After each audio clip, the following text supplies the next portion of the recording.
The measuring tape confirmed it. Karen watched in growing horror as Miguel stretched the tape across the pool's length, revealing measurements that definitively did not match her receipt. Mike Chen, who had been quietly observing from his patio, finally spoke up. "Karen, would you like to see the construction photos? I documented the whole process for insurance purposes." Karen found herself sitting at Mike's patio table, scrolling through hundreds of photos on his tablet. There was the excavation, showing his backyard torn up in a kidney-shaped hole. There was the concrete pour, the plumbing installation, the tile work. Each photo was time-stamped, dating back nearly 2 years. "I don't understand," Karen whispered, her voice barely audible. "I was so sure." "Karen," Mike said softly, "when did your husband pass away?" The question hit her like cold water. 3 years ago. But what does that have to do with? "And when did you order your pool?" 6 weeks ago. Karen paused, the timeline suddenly clicking into place. "Right after the 3-year anniversary of his death." Mike nodded understandingly. "Grief does strange things to our minds sometimes. Tom used to talk about wanting a pool, didn't he? I remember him mentioning it at neighborhood barbecues." Karen's eyes filled with tears as the memory surfaced. Tom had indeed talked about getting a pool, especially during the hot summers. They'd planned to do it after he retired. Then came the cancer diagnosis, and pools seemed trivial compared to medical bills and treatment schedules. "He wanted to teach the grandchildren to swim," Karen whispered. "Maybe," Mike said carefully, "seeing our pool, especially when you were thinking about your own pool order, created some confusion. It happens more than you'd think." The full weight of the past 2 weeks crashed down on Karen. The police call, the surveillance, the Facebook group, the measurements, the accusations, all of it based on a grief-addled mind grasping for control in a world that had taken away too much. "Oh God," Karen breathed, covering her face with her hands. "What have I done?"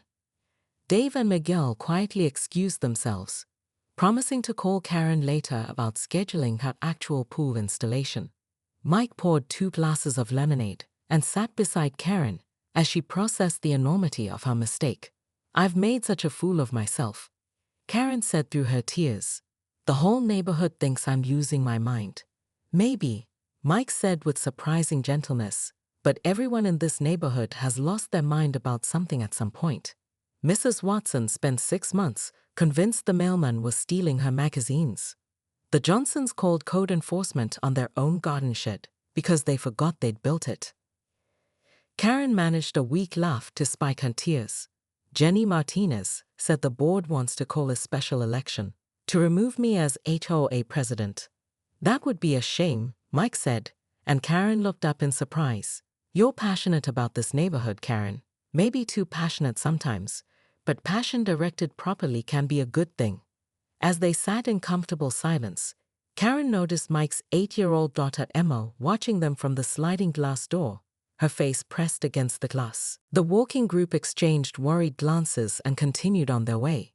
But Karen heard Mrs. Patterson whisper, "Someone should call her daughter." The comment stung more than Karen wanted to admit. Her daughter Sarah lived in Seattle and called once a month, usually while multitasking and clearly wanting to end the conversation quickly. But Karen pushed the hurt aside. She had more important matters to focus on. At 2 p.m., her surveillance paid off. A van from Clean Pool Services pulled up to Mike's house. Karen's pulse quickened as she watched the uniformed technician enter the backyard with testing equipment. "Aha," she muttered, fumbling for her phone to record evidence. "Pool maintenance cover-up operation in progress." She marched up to the technician, a young man who looked barely old enough to drive the van. "Excuse me," Karen announced in her most authoritative voice. "I'm Karen Pemberton, HOA president. I need to see your credentials and documentation for any work performed on this potentially stolen pool." The technician, whose name tag read Brandon, looked thoroughly confused. "Ma'am, I'm just here for the monthly chemical treatment. Mr. Chen's been a customer for 2 years." 2 years? Karen exclaimed triumphantly. "That proves it. My pool was supposed to be delivered 6 weeks ago, but they've been maintaining it here for 2 years. You're all in on it." Brandon slowly backed toward his van. I'm just going to finish up here and go. Don't you walk away from me. Karen called out, but Brandon was already packing his equipment with impressive speed. That evening, Karen received a phone call that would change everything. Mrs. Pemberton, this is Dave Morrison from Splash Paradise Pools. I have some good news about your pool order. Karen nearly dropped the phone. Is it ready? Have you found where you mistakenly installed it? Well, no ma'am. We've been trying to reach you all week. Your pool is ready for installation, but we need to schedule a site survey first. Would tomorrow morning work for you? Karen felt the world shift beneath her feet. Ready for installation? Yes, ma'am. We apologize for the delay, but supply chain issues are finally resolved. We can have your pool installed within 2 weeks of the site survey. Karen hung up the phone and walked to her window, looking out at Mike Chen's backyard, where underwater pool lights were beginning to glow in the twilight. Her stolen pool. Except, if her pool was ready for installation, she shook her head violently. Decoy pool, she whispered to herself. They're trying to throw me off with a decoy pool while they keep the real one. But for the first time since this ordeal began, a tiny seed of doubt took root in Karen's mind, and seeds, once planted, have a tendency to grow.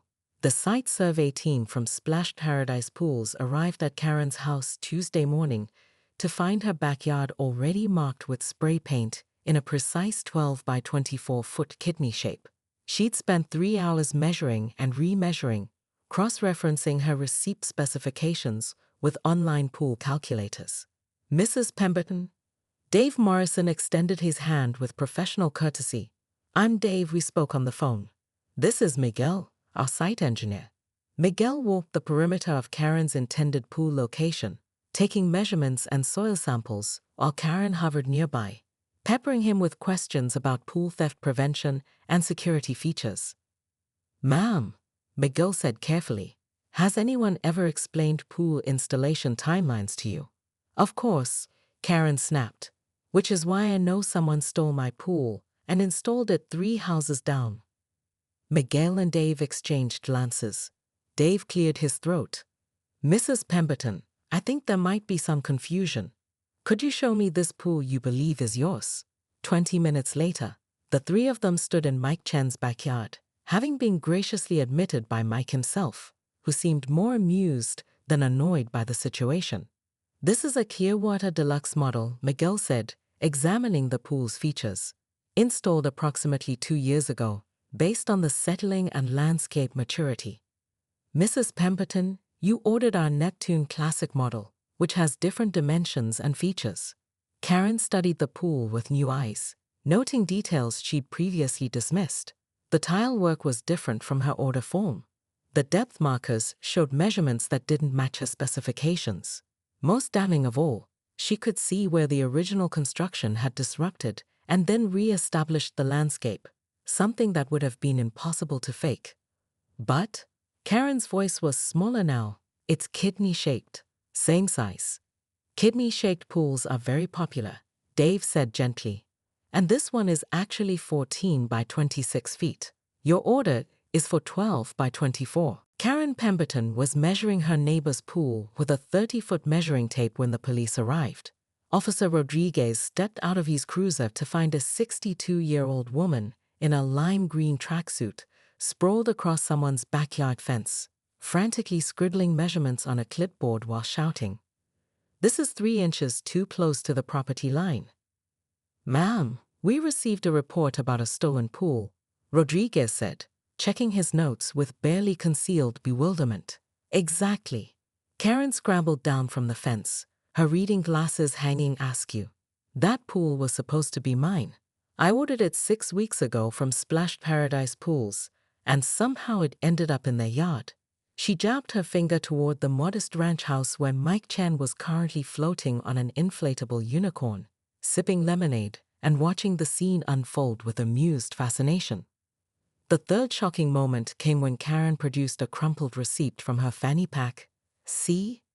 112 by 24-foot kidney-shaped pool. Installation included. Cost me 15 grand. They obviously intercepted my delivery and installed it in their backyard instead. Officer Rodriguez examined the receipt, then looked at the pool, then back at Karen. The pool had clearly been there for at least 2 summers, evidenced by the mature landscaping around it and the established pool deck. Mike Chen had been living there for 4 years. Mrs. Pemberton, Rodriguez said carefully. Mr. Chen filed the proper permits for this pool installation 2 years ago. It's in our system. Permits can be forged, Karen declared, her voice rising to a pitch that made nearby dogs bark. I'm the HOA president of Willowbrook Estates, and I know when something fishy is happening in my neighborhood.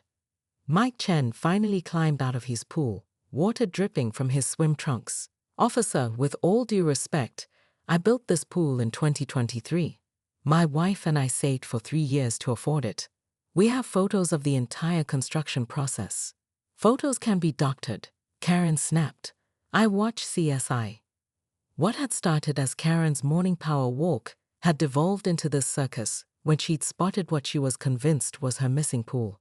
For 6 weeks, she'd been calling Splash Paradise Pools daily, demanding to know where her pool was. The company had repeatedly explained that her order was still in production, delayed by supply chain issues. But Karen knew better. Someone had clearly stolen her pool and installed it under the cover of darkness. Ma'am, I'm going to need you to step away from Mr. Chen's property, Officer Rodriguez said, noting how Karen was now photographing the pool with her phone from 17 different angles. This isn't over, Karen muttered, but she backed onto the sidewalk. As the officer left and Mike Chen resumed his poolside relaxation, Karen's mind was already spinning. She was the HOA president, elected by a landslide victory of 12 votes out of 12 possible votes. Since no one else had bothered to run, she had power, she had resources, and most importantly, she had time. What she didn't have was her pool, and someone was going to pay for it. 3 days after the police visit, Karen had transformed her living room into a command center that would make conspiracy theorists weep with envy. Red string connected photos of Mike Chen's pool to a large map of the neighborhood. Sticky notes covered every available surface, each one documenting what Karen considered suspicious pool-related activity in Willowbrook Estates. Day 4 of Operation Pool Return. She spoke into her phone, recording her daily investigative log.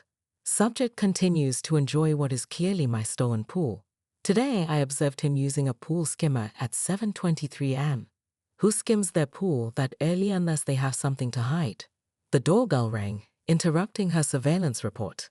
Through the peephole, she saw Jenny Martinez from the HOA board, holding a manila folder and wearing the expression of someone about to deliver bad news. We need to talk, Jenny said the moment Karen opened the door. She stepped inside and immediately stopped short at the sight of Karen's investigation headquarters. Karen, what is this? Evidence, Karen replied proudly. I've documented 17 instances of suspicious pool behavior over the past 72 hours. Mike Chen is clearly trying to establish a pattern of legitimate ownership to throw off the investigation.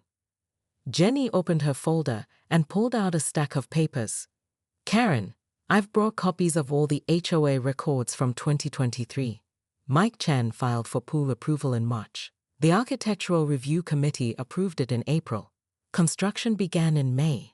We have photos of the entire process. The Architectural Review Committee is compromised, Karen declared without hesitation. Who was on it in 2023? You were, Karen. You were the chairman. You approved his pool yourself. Does she know I'm the crazy lady who thought you stole her pool? Karen asked. Mike chuckled. She knows you're Mrs. Pemberton from the HOA who keeps the neighborhood looking nice. She's actually been wanting to meet you properly. Emma slid open the door and approached cautiously. Are you okay, Mrs. Pemberton? You look sad. Karen wiped her eyes and managed a genuine smile. I made some mistakes, sweetheart. Sometimes grown-ups get confused and do silly things. My mom says everyone makes mistakes, Emma said matter-of-factly. She also says your garden has the prettiest roses in the neighborhood. For the first time in weeks, Karen felt something other than anger and suspicion. She felt human connection, the kind she'd been missing since Tom's death. Would you like to see them sometime? Karen asked. The roses, I mean. I could show you how to care for them. Emma's eyes lit up. Really? Dad says I can have my own garden when I'm older. As Karen walked home that evening, she noticed things she'd missed during her weeks of surveillance obsession. The Patel family had planted new marigolds along their walkway. The Hendersons' maple tree was starting to turn autumn colors. Old Mr. Foster was sitting on his porch with his cat, reading the evening paper. Her phone rang as she reached her front door. The caller ID showed her daughter's name. "Hi, Sarah," Karen answered, bracing herself for what would undoubtedly be an uncomfortable conversation. "Mom, Mrs. Martinez called me. She's worried about you. Something about a pool." Karen looked back toward Mike Chen's house, where the underwater lights were beginning to glow in the gathering dusk. Tomorrow, she would call an emergency HOA board meeting to formally apologize. She would take down her Facebook group and her living room command center. She would schedule her own pool installation and try to rebuild the relationships she'd damaged. But tonight, she was simply a widow who had gotten lost in her grief and found her way back through the unexpected kindness of a neighbor she'd wrongly accused. "Sarah," Karen said softly, "how would you and the grandkids like to come visit when my pool is finished? I think it's time we made some new memories." As she hung up the phone, Karen couldn't shake the feeling that this wasn't entirely over. The neighborhood had seen a side of her that couldn't be easily forgotten, and trust, once broken, was a fragile thing to rebuild. But perhaps that was a story for another day. Through her kitchen window, she could see Mike Chen teaching Emma to dive again, their laughter carrying across the evening air. Tomorrow would bring new challenges, but tonight, Karen Pemberton was just grateful to remember who she used to be before the grief made her forget. The room fell silent, except for the ticking of Karen's grandmother's clock. Karen stared at the documents, her mind racing to process this information without admitting defeat. "Obviously, they've tampered with the records," she finally announced. "Very sophisticated operation. They probably used AI to create fake documents and implanted false memories in my brain while I slept." "Karen, listen to yourself. You're talking about brain implants and document forgery over a pool that isn't even the same model you ordered." This gave Karen pause. She grabbed her receipt and compared it to her surveillance photos. Mike Chen's pool was indeed kidney-shaped, but it was clearly a different color and had different features than what she'd ordered. But rather than admitting error, Karen's mind found a different explanation. "They modified it," she exclaimed. "They stole my pool and then altered its appearance to throw me off the scent. Probably added different tiles and changed the depth. These pool thieves are more sophisticated than I thought." Jenny sat down heavily on Karen's floral sofa. "The HOA board is concerned, Karen. Mrs. Watson called me after she saw you measuring her flower bed yesterday. And the Johnsons are upset because you've been taking photos of their backyard from your second-floor window." Gathering intelligence, Karen said dismissively, "The pool theft was just the beginning. I'm uncovering a neighborhood-wide conspiracy. There's talk of calling for a special election," Jenny said quietly, "to remove you as HOA president." The words hit Karen like a physical blow. She'd held the position for 8 years, running unopposed each election cycle. The HOO presidency wasn't just her job, it was her identity, her purpose, her source of power in a world that had gradually stripped away her relevance. Her children lived across the country, her husband had passed 3 years ago, and the HOO was the one place where people still had to listen to her. "They wouldn't dare," Karen whispered, but her voice lacked conviction. "Fix this, Karen," Jenny said, standing to leave. "Before it's too late." After Jenny left, Karen stood in her living room command center, surrounded by the evidence of her investigation. For a brief moment, doubt crept in. What if she was wrong? What if Mike Chen really had built his own pool? Then she looked out her window at Mike Chen's backyard, where he was teaching his 8-year-old daughter to dive, both of them laughing in the sunshine. Her pool, her stolen pool. The doubt evaporated. Karen Pemberton wasn't going down without a fight. Karen's war against Mike Chen escalated to new heights the following Monday when she implemented what she called the siege protocol. Armed with a lawn chair, a cooler full of sugar-free energy drinks, and a pair of binoculars she'd ordered overnight from Amazon, she set up a surveillance post on the sidewalk directly in front of Mike's house.